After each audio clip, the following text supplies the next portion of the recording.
Hello दोस्तों, कैसे हो आप लोग। आई होप आप लोग अच्छे होंगे।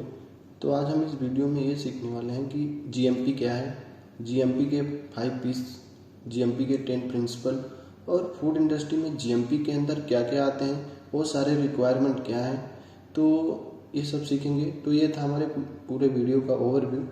अब हमारा पहला टॉपिक आता है व्हाट इज जीएमपी। तो जीएमपी एक ऐसा सिस्टम है जो मैन्युफैक्चरिंग प्रोडक्ट से रिलेटेड है, क्योंकि नाम से ही पता चल रहा है गुड मैन्युफैक्चरिंग प्रैक्टिस, यानी वो सारी प्रैक्टिस जो मैन्युफैक्चरिंग से रिलेटेड है। मीन्स मैन्युफैक्चरिंग प्रोडक्ट जो कि फूड में भी हो सकता है, फार्मास्यूटिकल में भी हो सकता है, इन सब से रिलेटेड जो एक क्वालिटी स्टैंडर्ड सेट किए गए हैं उसके अकॉर्डिंग फॉलो करना जीएमपी कहलाता है। तो जीएमपी एक बेसिक ऑपरेशनल और इन्वायरमेंटल कंडीशन है जो कि सेफ फूड को प्रोड्यूस करने के लिए जीएमपी को फॉलो करना जरूरी होता है। और जीएमपी जो एक ये भी इंश्योर करता है कि हमारे जो इंग्रेडिएंट, प्रोडक्ट और पैकेजिंग मटेरियल हैं वो सारे सेफली हैंडल हैं, और जो हमारे प्रोडक्ट हैं वह एक सुटेबल इन्वायरमेंटल में प्रोसेस किए गए हैं। और जीएमपी वह सारे एक्टिविटी एक्सपेक्ट को कवर करता है जो स्टार्टिंग से लेकर अंत तक प्रैक्टिस फॉलो किए जाते हैं। तो फूड को सेफ बनाने के लिए जो एक सारे एक्सपेक्ट जीएमपी के अंदर आते हैं। तो ये था बेसिक कंडीशनल। अब है हमारा जीएमपी के 5 पीस, जिसको हम जीएमपी के मेन कंपोनेंट भी कहते हैं। अब हम पांचों कंपोनेंट को एक एक करके समझते हैं। पहला है पीपुल। पीपुल मतलब कॉम्प्रिहेंस रोल एंड रिस्पॉन्सिबिलिटी, मीन्स जो अपने रोल्स और रिस्पॉन्सिबिलिटी को अच्छी तरीके से समझे। तो किसी भी कंपनी में लोग अच्छे से अपने रिस्पॉन्सिबिलिटी को नहीं समझ रहे हैं या अच्छे से ट्रेंड नहीं है, तो वहाँ पे जीएमपी को लागू करना हम एक्सपेक्ट नहीं कर सकते।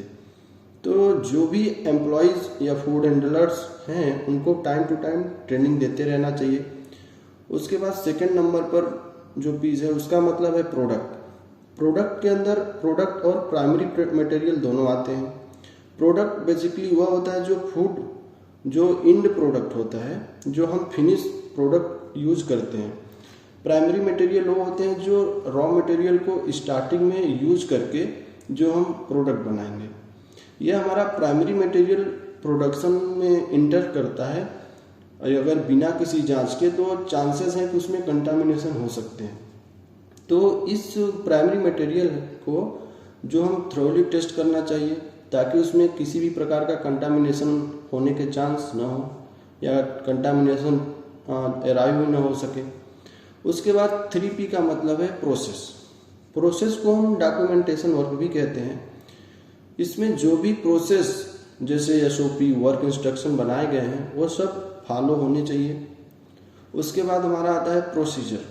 प्रोसीजर के अंदर गाइडलाइंस होते हैं हर स्टेप के प्रोसेस को फॉलो करने के लिए, और इसको अच्छे तरीके से डॉक्यूमेंटेशन करना चाहिए ताकि अगर कोई प्रॉब्लम एराइज होता है तो उसे आसानी से ट्रेस किया जा सके।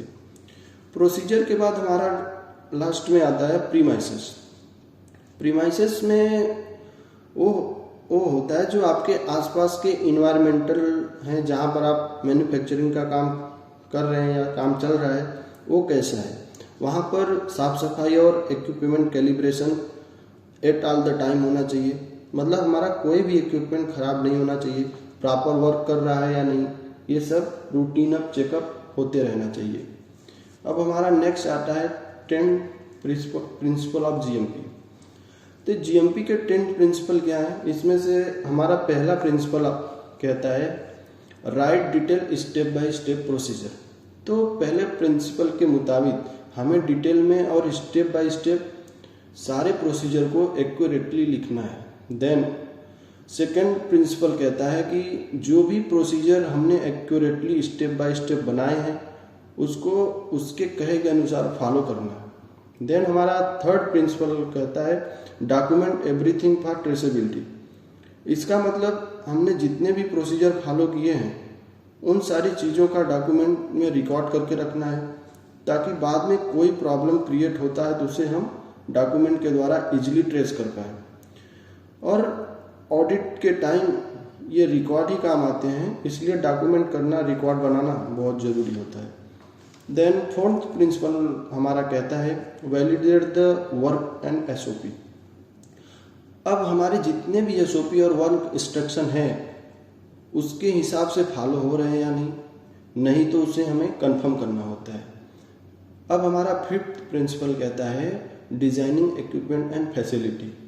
अब जो मैन्युफैक्चरिंग में हमारे इक्विपमेंट यूज होंगे उन सब का डिजाइन करना ही फिफ्थ प्रिंसिपल कहलाता है। ऐसा करने से हमारा प्रोडक्ट और क्वालिटी और सेफ्टी दोनों इंश्योर होती हैं। देन सिक्स प्रिंसिपल कहता है मेंटेन इक्विपमेंट एंड फैसिलिटी। अब इक्विपमेंट और फैसिलिटी को डिजाइन करने के बाद सिक्स प्रिंसिपल में हम मेंटेन करना होता है। मीन्स इक्विपमेंट को टाइम टू टाइम मेंटेनेंस की ज़रूरत पड़ती है। उसके बाद सेवंथ प्रिंसिपल कहता है इस्टेब्लिश जॉब कॉम्पिटेंसी। मीन्स जो हम एम्प्लॉय को हायर कर रहे हैं वो पार्टिकुलर वर्क के लिए वो योग्य है या नहीं। उसके बाद एट्थ प्रिंसिपल कहता है एंश्योर क्लीनिनेस। अब हम जितने भी प्रोसीजर फॉलो कर रहे हैं इस पूरे जीएमपी में स्टार्टिंग से लेकर अंत तक, मीन्स रॉ मटेरियल रिसीविंग से लेकर जब तक हमारा प्रोडक्ट कंज्यूमर तक नहीं पहुंच जाता तब तक हमें यह इंश्योर करना होता है कि अच्छे तरीके से क्लीननेस मेंटेन हो रहा है या नहीं। यह कैसे पता होगा? हमें टाइम टू टाइम सैनिटाइज करना होगा, जैसे इक्विपमेंट को सैनिटाइज करना, प्रीमाइसेस को क्लीन रखना। हाँ, तो देन नाइन्थ प्रिंसिपल आता है build quality into the product. अब हम प्रोडक्ट में क्वालिटी कैसे बिल्ड कर सकते हैं?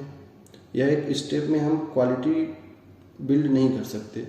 इसमें हम स्टार्टिंग से लेकर इन तक ध्यान देना होगा कि उसमें कुछ कंटामिनेशन ना हो हमारे प्रोडक्ट में। इसीलिए जीएमपी को अच्छी तरीके से फॉलो करना होगा ताकि प्रोडक्ट जो है वो सेफ रहे। देन लास्ट हमारा प्रिंसिपल है कंडक्ट ऑडिट।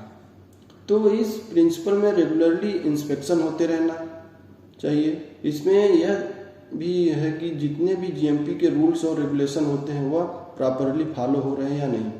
यानी आपका जो स्टैंडर्ड बनाया गया है उसको आप कंपेयर करते हैं एक ऑडिट के द्वारा। अगर मैन्युफैक्चरर इसको प्रॉपरली फॉलो नहीं कर रहा है तो उसको इसका सीरियस कॉन्सिक्वेंस देखने को मिल सकता है।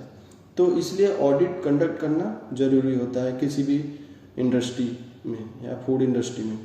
तो ये थे जीएमपी के प्रिंसिपल। अब हम जीएमपी के रिक्वायरमेंट के बारे में बात करेंगे। तो जीएमपी के रिक्वायरमेंट में पहला आता है क्वालिटी मैनेजमेंट। इसमें यह इंश्योर किया जाता है कि एफडीए का जो फूड सेफ्टी और क्वालिटी मेजर्स हैं वह जीएमपी को फॉलो कर रहे हैं या नहीं। देन हमारा आता है सैनिटाइजेशन एंड हाइजीन। यह बहुत इंपॉर्टेंट है मैन्युफैक्चरिंग प्रोसेस में और इसमें वो सारी चीज़ें आती हैं जो क्रॉस कंटामिनेशन का कॉज बन सकती हैं। इसमें बेसिकली उन चीज़ों को हाईलाइट किया जाता है जिनकी वजह से हमारे फूड में कंटामिनेशन हो सकता है और उसको एलिमिनेट करने की कोशिश भी की जाती है। देन इसके बाद आता है सुइटेबल फैसिलिटी एंड लोकेशन। तो मैन्युफैक्चरिंग का एरिया हमारा ऐसा होना चाहिए जो कंटामिनेशन फ्री हो और साथ में प्रीमाइसेस ऐसे डिजाइन होने चाहिए कि ऑपरेटिंग के समय कम से कम एरर हो और उसको हम इजीली क्लीन कर सकें और मेंटेन कर सकें। देन नेक्स्ट रिक्वायरमेंट हमारा आता है रॉ मटेरियल्स। अब जो भी हमारा रॉ मटेरियल्स मैन्युफैक्चरिंग के लिए आ रहा है उसको सही तरीके से स्टोर करना चाहिए। देन उसकी टेस्टिंग करनी चाहिए, किसी भी प्रकार का अडल्ट्रेशन नहीं होना चाहिए। देन नेक्स्ट रिक्वायरमेंट है हमारा पर्सनल। तो इससे सबसे ज़्यादा जो रिस्क है जो पर्सनल हमारे जो लोग हैं पीपुल्स हैं उनसे कंटामिनेशन हो सकता है। हाँ, जो हमारे फूड इंडस्ट्री में काम कर रहे हैं जो लोग उनसे जो कंटामिनेशन के चांसेस हैं वो ज़्यादा है। इसलिए उनको सही तरीके से ट्रेन करना चाहिए ताकि वो हाइजीन मेंटेन कर सके। जैसे कि वो अपने हेयर नेट, ग्लव्स, अप्रन, हाँ जो भी पीपी हैं पर्सनल प्रोटेक्टिव इक्विपमेंट, ये सब सही ढंग से पहनकर बिल्कुल क्लीन के साथ अगर वो फॉलो कर रहे हैं तब हम यह कह सकते हैं कि जो जीएमपी है वह सही ढंग से फॉलो किया जा रहा है। तो नेक्स्ट रिक्वायरमेंट है हमारा वैलिडेशन एंड क्वालिफिकेशन। तो किसी भी मैन्युफैक्चरिंग प्रोसेस का सबसे इम्पॉर्टेंट स्टेप होता है यह रिक्वायरमेंट यही कहता है कि जो जीएमपी के गाइडलाइंस हैं उनको सही तरीके से फॉलो करना है। जीएमपी का नेक्स्ट और इम्पॉर्टेंट की फैक्टर है हैंडल कंप्लेंट। तो जितने भी सारी कंपनीज हैं जो जीएमपी को फॉलो कर रही हैं, वह सब जीएमपी कंप्लेंट सिस्टम होनी चाहिए, ताकि वह सारे कंप्लेंट को हैंडल कर सके। और जो आइडियल कंप्लेंट सिस्टम है, प्रॉपर आरसीए यानी रूट कॉज एनालिसिस, वो होने चाहिए। तो दोस्तों, ये था हमारा जीएमपी के बारे में। आई होप आप लोग थोड़ा अच्छे से समझ में आया होगा आप लोगों को। तो मिलते हैं नेक्स्ट वीडियो में, तब तक के लिए thanks, have a nice day.